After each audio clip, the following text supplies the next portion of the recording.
Welcome, everybody, to Mindset, Motivation, and Mastery. I'm super excited today to have Rock Thomas joining us today. So listen, Rock has always, I've always followed Rock. Rock's always been a mentor of mine. I read his books. He's always, pushing the boundaries of helping people, live a better life. I think your slogan is what is it?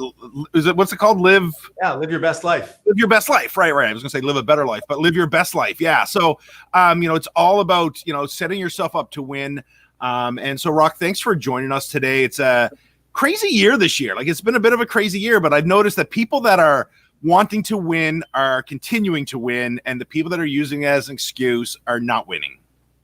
I would agree with that. And I tell you, the principles that I practice that have allowed me to, do pretty well in real estate and other areas of my life that I've ventured out into now have really been put to the test. Reframing, asking myself, what's great about this? What can I learn from this? How do I use this?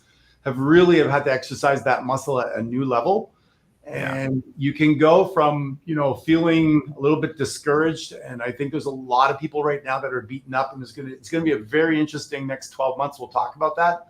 Yeah. But I've now gotten myself back to the point of excitement. Jared, I have to admit, I had moments of feeling a little bit down and discouraged and depressed and pissed off and lonely and isolated and mad and at anything, the institution, the rules, the ridiculousness of some of the stuff that have taken place. But at the end of the day, I've learned the principles of success and the mindset pieces. They don't change. They just get tested.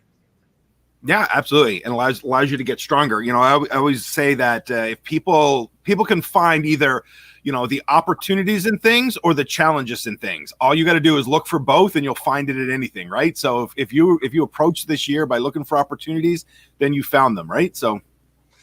Yeah. Well, the pessimist will find the problem in every situation, and the optimist will find the opportunity in every situation. And it's really a question of perception.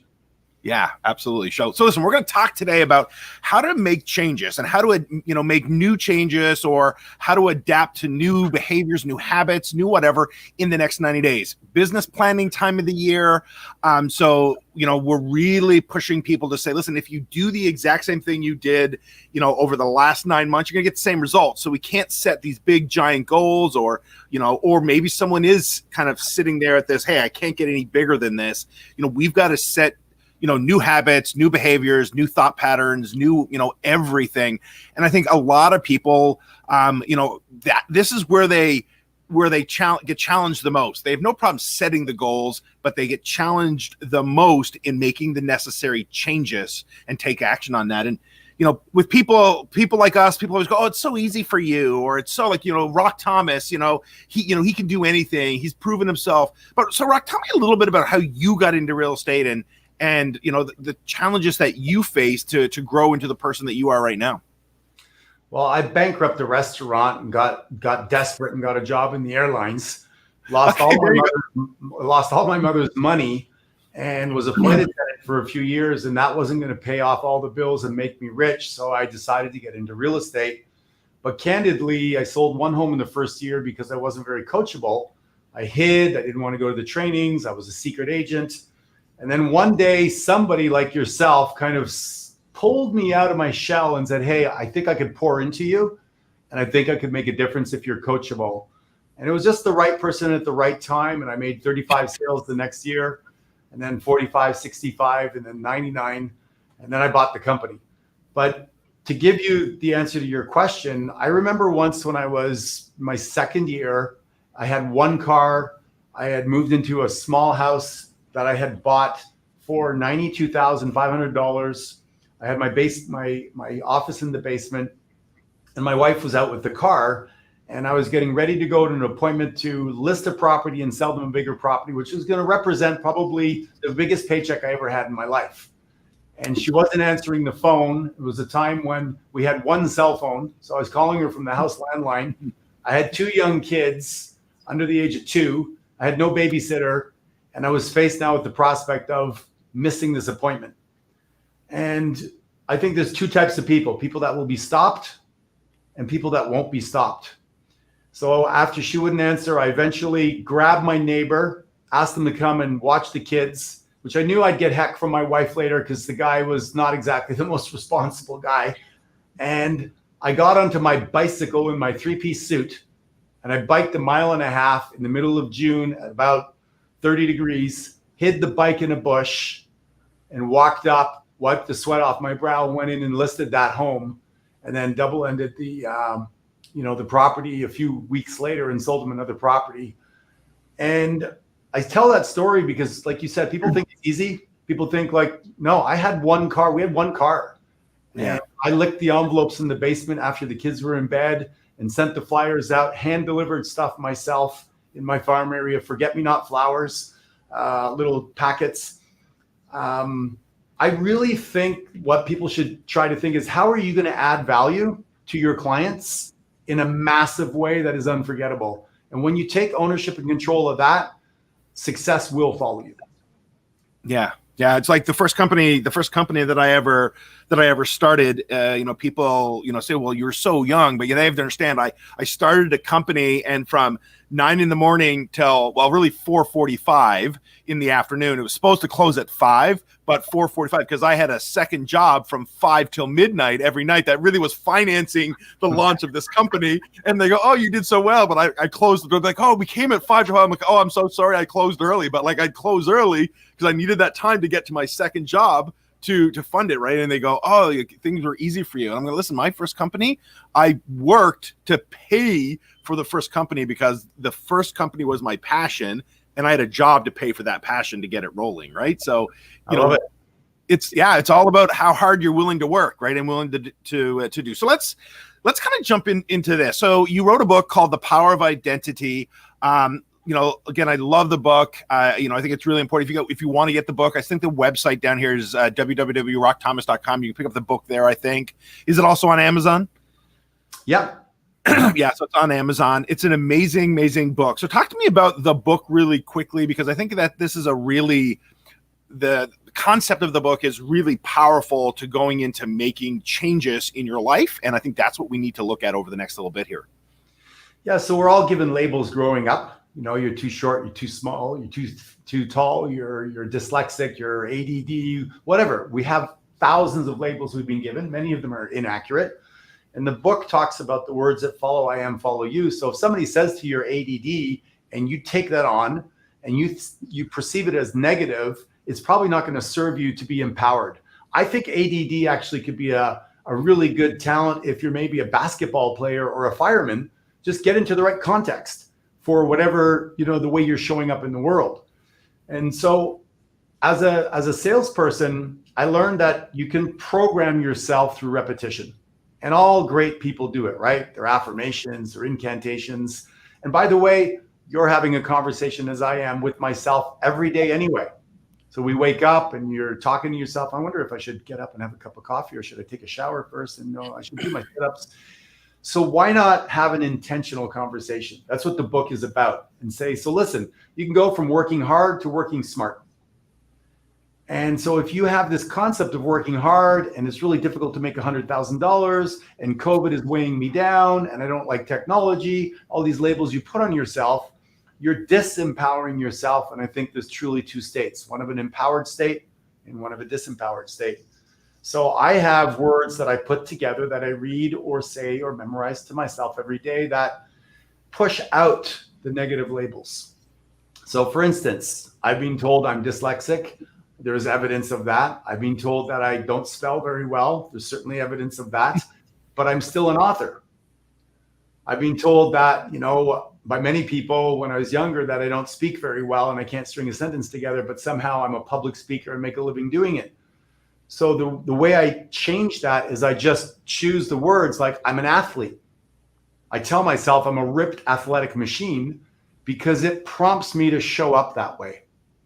And so just really choose whatever vision you have for yourself. You want to be a top producing salesperson. You want to be a podcaster. You want to be whatever it is, and start to romance that conversation with yourself is really the essence of the book. The book gives you the steps to do it so that you can identify, because most people, Jared, they are really aware of what they don't want in their life. Yeah. And they think about it, and you know this is what you focus on expands, and they're thinking always of what they don't want. They don't want to pay a lot of taxes. They don't want to have to work very hard. They don't want to have to make their bed. And so then they focus on all of that, and that's what they get more of. But when you go, I'm gifted, guided, grateful, powerful, passionate, playful, I'm kind, caring, and complimentary, and you keep on saying that to yourself, then when the waitress comes along, you give her a compliment because you keep on telling yourself you're complimentary, and you become a better version of yourself. And that's really the essence of the book. Yeah. It's crazy to me. In our own individual worlds, we could tell ourselves any story that we want to tell ourselves, but yet we choose always the bad story, the negative story, the hard story. And, for the life of me, I don't get that. Like, I don't understand how, if you're going to choose yourself or choose a story to say, why wouldn't you tell yourself something that's going to empower yourself, that's going to help you grow, that's going to, all of that. So it's just amazing. As a real estate coach, I hear way more often, I'm bad at X, than I hear anything else. Like, if everybody in your brain, I'm terrible at listing presentations, I'm terrible at conversions, I'm terrible at tracking my numbers. It's crazy how, all we do is constantly bring ourselves down by using and choosing the wrong words. Ooh, I like that. Using and choosing. Well, I give you a couple ideas around that. Number one is, surround yourself with people that are going to reflect back to you your own greatness. And, I started my mastermind group for that reason. And we have a culture where you're not allowed to criticize and complain and blame and justify. Instead, we SEC, support, encourage, or challenge. So if you're walking around and you happen to say, I'm really bad at handling objections or I'm bad with technology, then somebody in that group is going to offer to reframe that for you and say, well, how would you like to be? If that's an area you're bad, do you want to improve in that area, or do you just want to complain about it? I'd like to support you with that. So environment will always win.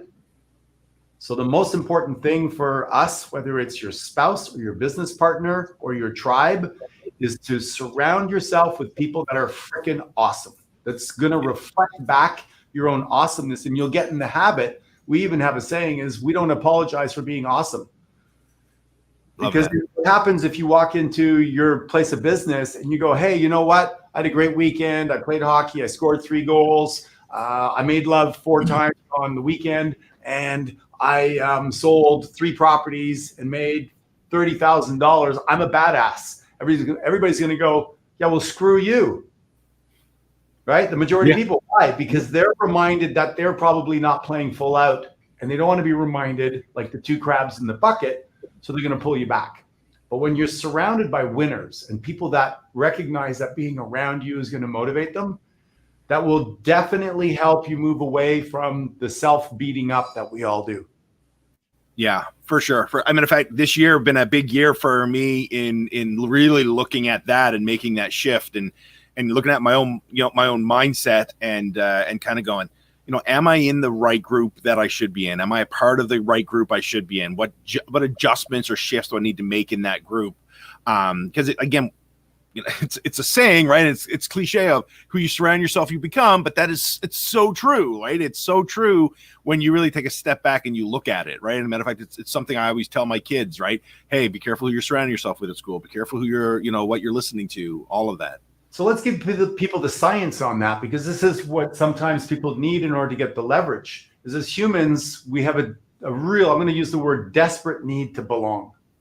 We really want to belong. We want to be part of something. We want to be part of that golf, club, or we want to be part of the chess club, tennis group, whatever it is, where we can relax and be ourselves.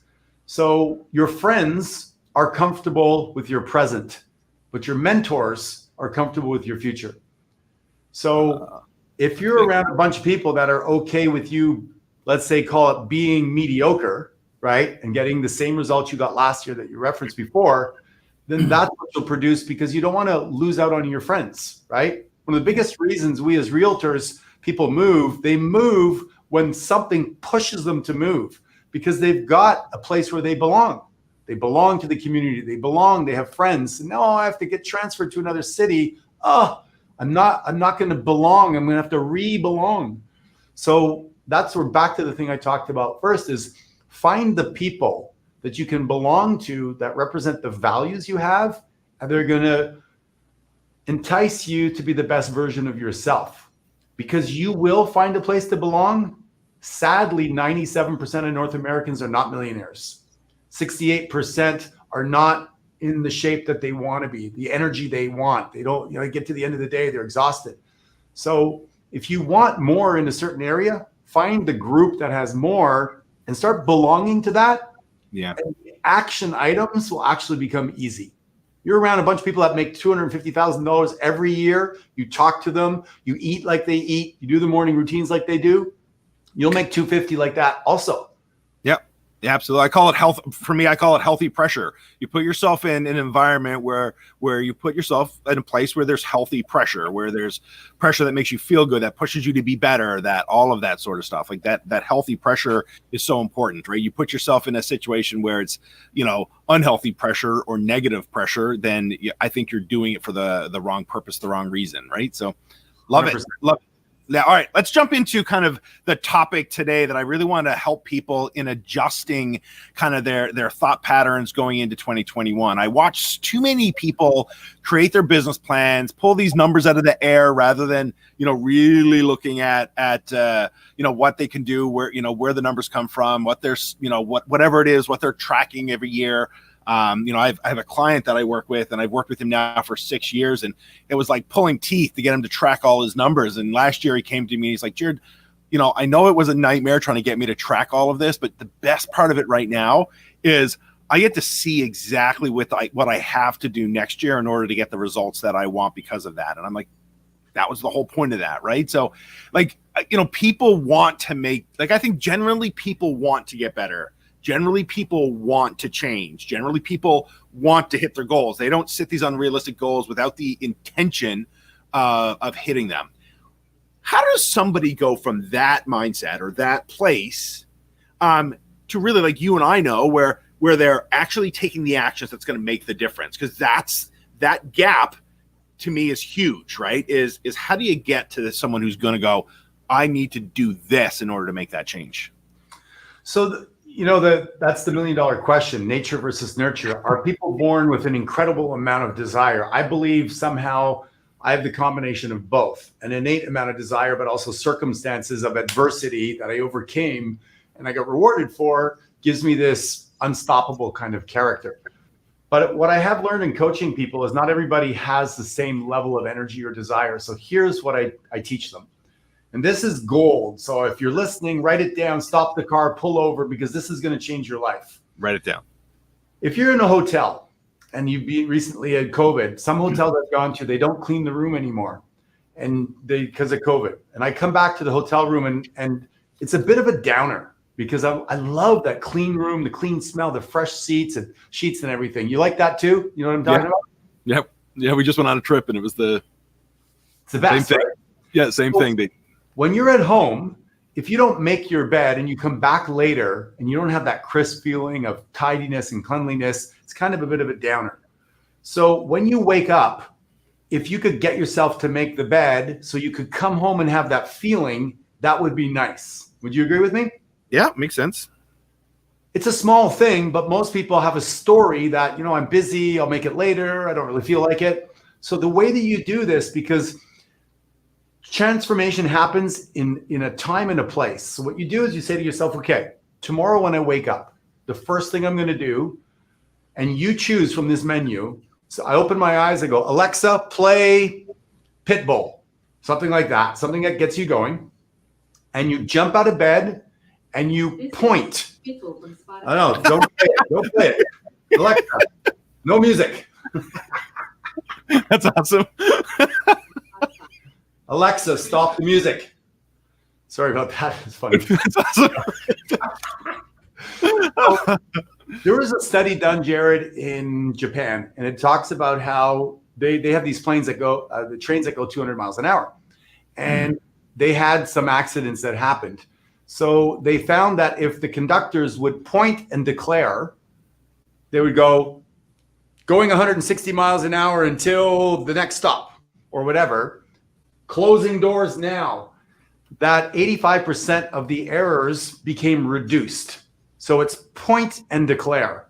because 95% of what we do is unconscious. So we're like, I'm going to make my bed. I wake up and then I check my phone and I get a bad message. I'm like, oh, frick it. I'm not making the bed. I got to go get a cup of coffee and calm myself down, right? But if you wake up and you point to the bed and you go, I'm not going to use her name because she'll come on with again, but you say her name and you say, play that music. You point at the bed and you go, I'm making you because I love it when I come home to a fresh, crispy bed. And boom, you go into action and you make your bed. What you're doing is you're giving yourself an internal picture of the result that you want. Instead of looking at, hey, honey, we're up. You want to make the bed? No, I don't want to make the bed. That's painful. That's unenjoyable. You don't want to make the bed. You don't want to do a cold shower. You don't want to set your goals, but you want the freaking result of doing it. So you've got to point and direct to the result. I'm going to call now for 2 hours and pick up leads to build my business to go to Disney World with the family. Point and declare. And you do it at a specific time. So you walk in the office, it's 9 o'clock, you point and declare, it's time to get on and do my 1 hour of calling. Let's go. So this act of pointing and declaring will eradicate 85% of the distractions from you not getting a result that you want. And when you do that, your confidence starts to go up because you start to take control because you're focused on what? Not what you don't want. You don't want to be doing the cold calling. You want the result of the cold calling, and that's what you need to point and declare to. I'm going to do my 1 hour calling now so I can have an epic vacation.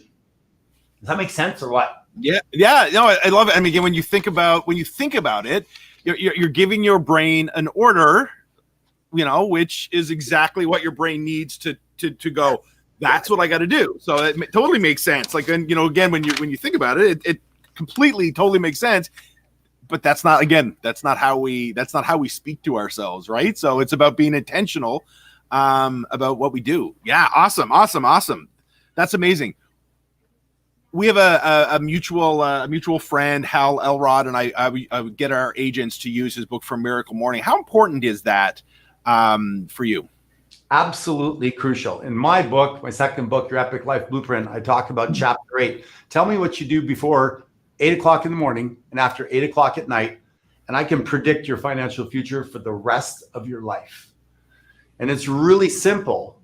All the greats reflect on their day, on their game, on their presentation, on their dribbling skills. They review the tapes, etc. So that you do that in the evening. You grab your journal and you reflect.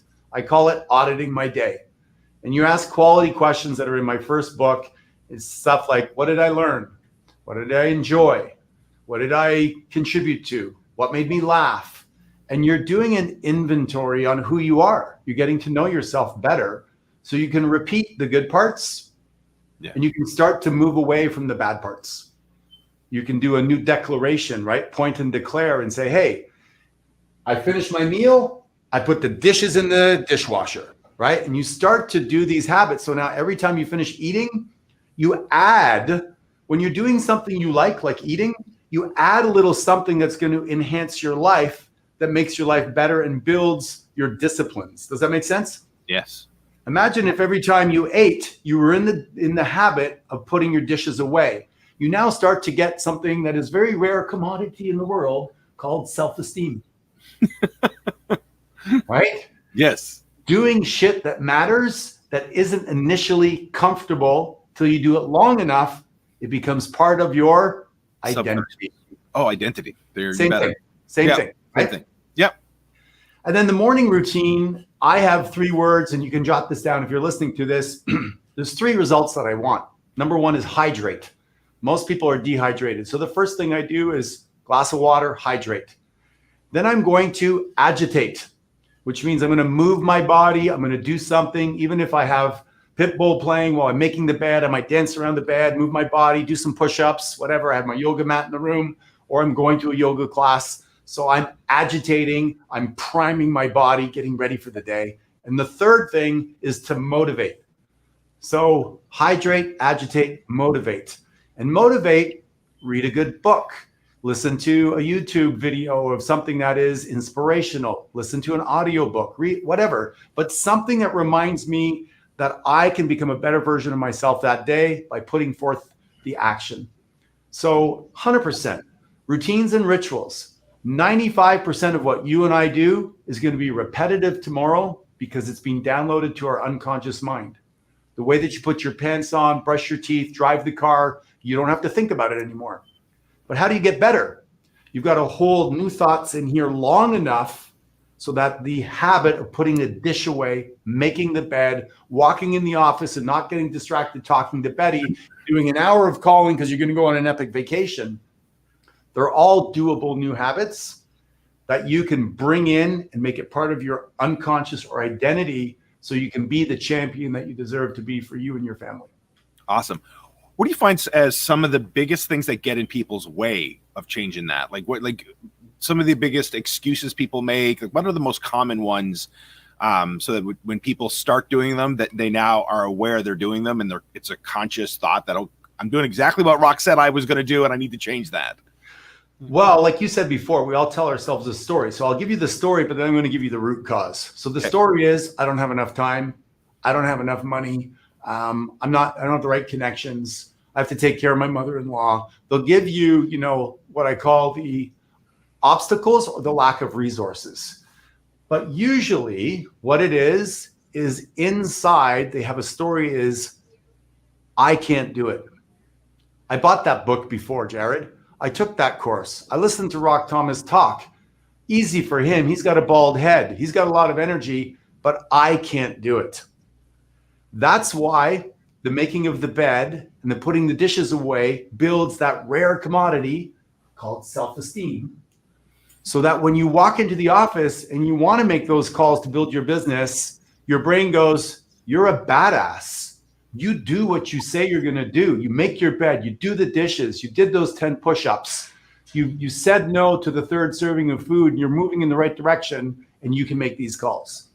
So it's not the stories. The stories are abundantly available by everybody, right? That's why 97% of North American households are not millionaires. What it is, can I do it? Yeah. Do I deserve to lead a fantastic life? And the answer is yes, you do. Surround yourself with the right people, work on the right routines, come up with the right narrative of how you see yourself, which you're going to need to work on because we all have negative labels, and then you'll start to move into the right direction. Love it. Love it. Love it. Love it. Yeah. I always say, listen, they want to control their day, or they want to control their time. They want to be in control. And I always say the key to success is actually in submission.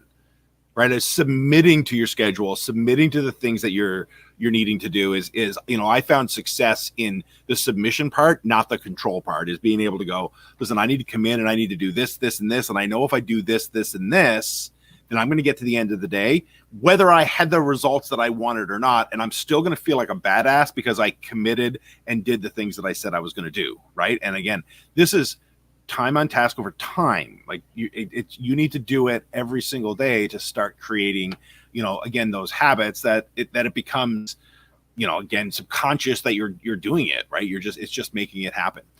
All right. So if you have a 90-day challenge with your program, is that correct? I do. We have an amazing 90-day challenge. So tell me a little bit about that.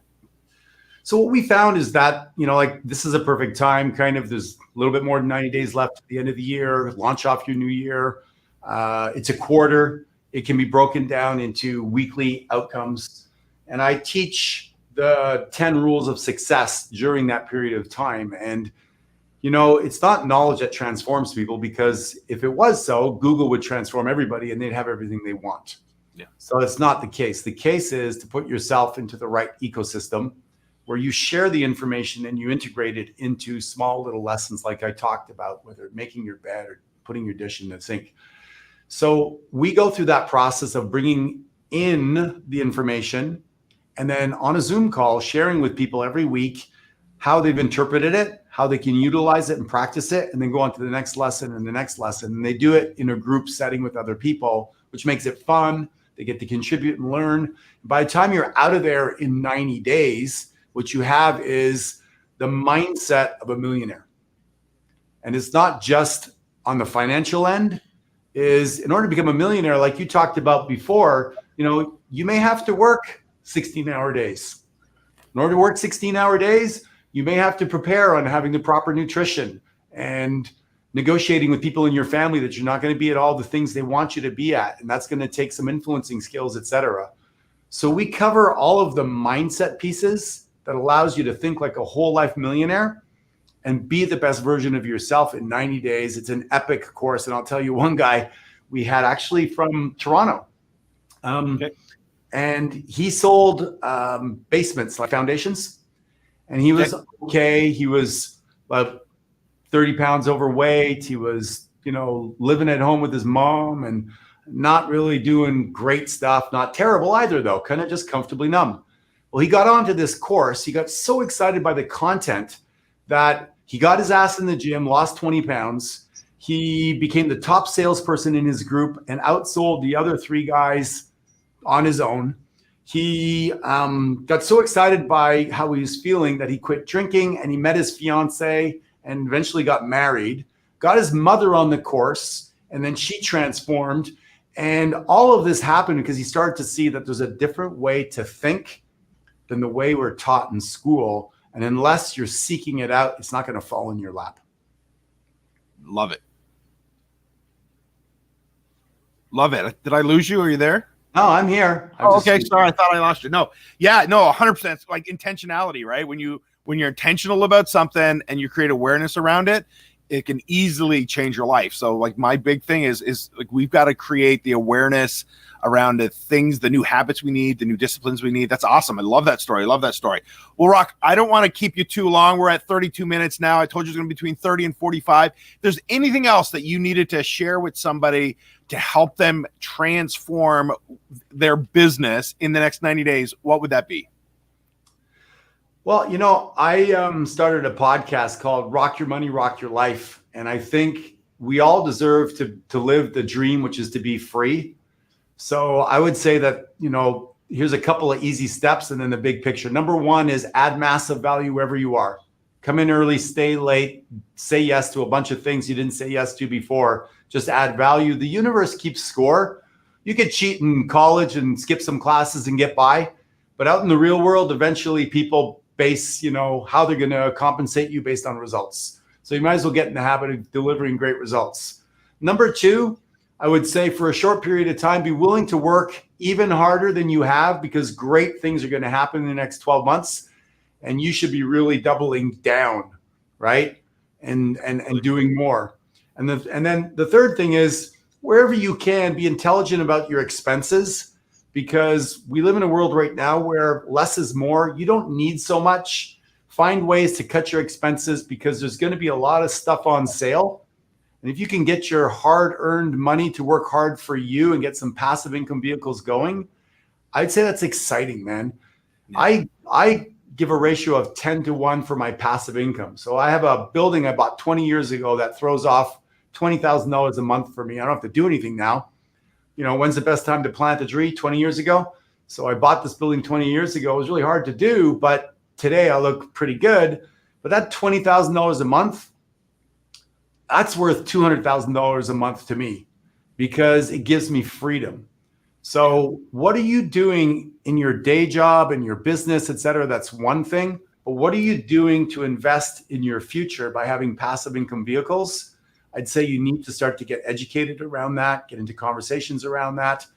I've done incredibly well in the stock market this year because I've bought things that have to do with homes, like, Zoom stock as an example, or patio furniture, or the pool business. Things like that have taken off. And if you're paying attention, you can really thrive through something like this. So I would say, get yourself to pay attention and get into a room where the conversation is around what's great about COVID-19. Take advantage of it, be intelligent, get excited. And the last thing I'll say is probably do whatever you can to work on the energy level you have. Most people don't have as much energy as they want. It has to do with, 3 things: what you're putting into your body, how you're moving your body, and what you're saying to yourself. So if you could upgrade those even just a little bit, make a little shift in your nutrition, a little shift in your workouts, and a little shift in how you talk to yourself, the results will show on the outside. And that would just be a starter. We could go on all day long, but that's where I would start. Love that, my love. I love that, my friend. All right. Guys, if you want to check out more of Rock's stuff, website is down below, www.rockthomas.com. He's got a couple of, really good things. He got a couple of events. He does M1 Mastermind Group, does the 90-day challenge. His books are all there. Follow him on, on the social media channels, his podcast. I listen to his podcast all the time. We talk about motivation.